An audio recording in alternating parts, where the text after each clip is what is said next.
Back to the investigation, stock and fund selection. There's always a friend who won't stop bragging about the one that tripled. It lights a fire, that fear of missing out, the urge to pile into whatever already soared. And here is where rookies slip, they trust the loudest witness. But in an investigation, the person shouting loudest is really the most reliable, and you only ever hear about the wins, never the losses.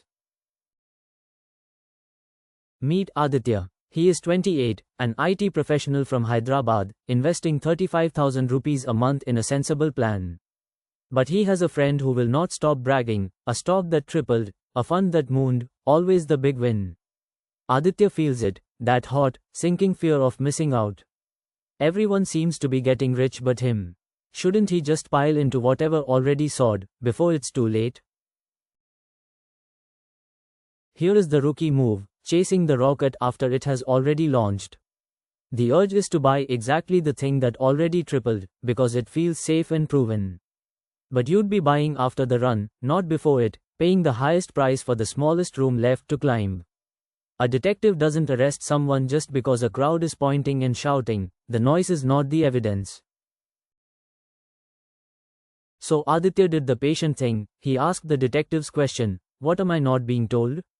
His friend loudly announces the one stock that tripled, but stays very quiet about the 9 bets that went nowhere or lost money. You only ever hear about the winners. The losers are buried in silence. Once Aditya saw the whole picture, the bragging stopped sounding like a tip and started sounding like a highlight reel.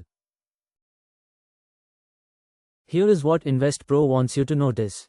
That single loud win is a classic case of survivorship bias. You hear about the friend who tripled his money, never the 10 who quietly lost. The winners shout, the losers go silent. So the story feels like overwhelming evidence when it is really just noise, a highlight reel with the failures edited out. The loudest witness is almost never the most reliable one. So here is how you beat the FOMO. 1. A loud win is survivorship bias. You are only hearing the survivors, never the graveyard of quiet losses, so it is noise, not a signal. 2. Whatever already soared is usually the riskiest thing to chase, because you'd be buying in after the run. And 3. Someone else's gain is simply not your evidence. The only thing that decides your next move is your own plan, not their story. First for you. A friend keeps bragging about a stock that tripled and tells you are missing out. What is the soundest response? Pile in fast before it climbs even further? Ask him for his next tip and follow that too? Or remember that you only ever hear about his wins, never his losses, and decide by your own plan instead?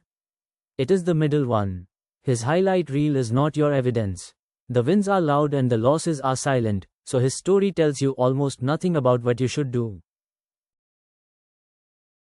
One more. Something has already soared and you feel an intense fear of missing out. What is the sensible move? Buy it right now, because surely a mover like that keeps moving. Pour your whole portfolio in so you can't possibly miss out. Or pause, remember that a thing which already ran up is riskier to chase, and check it calmly against your plan before doing anything. It is the middle option. FOMO is loudest exactly when the risk is highest. The pause is what protects you. Here is the heart of it. The loudest winner you hear about is survivorship bias. 3 to keep. 1. A loud win is only the survivor. You never hear the graveyard of quiet losses, so treat it as noise, not a signal. 2. Whatever already soared is usually the riskiest thing to chase, because you would be buying after the run. 3. Someone else's gain is not your evidence. Let your own plan decide, every time. Tune out the brag, and follow your own case file. Start free with a risk DNA assessment at app.invest-InsightsPRO.com. Your score is next.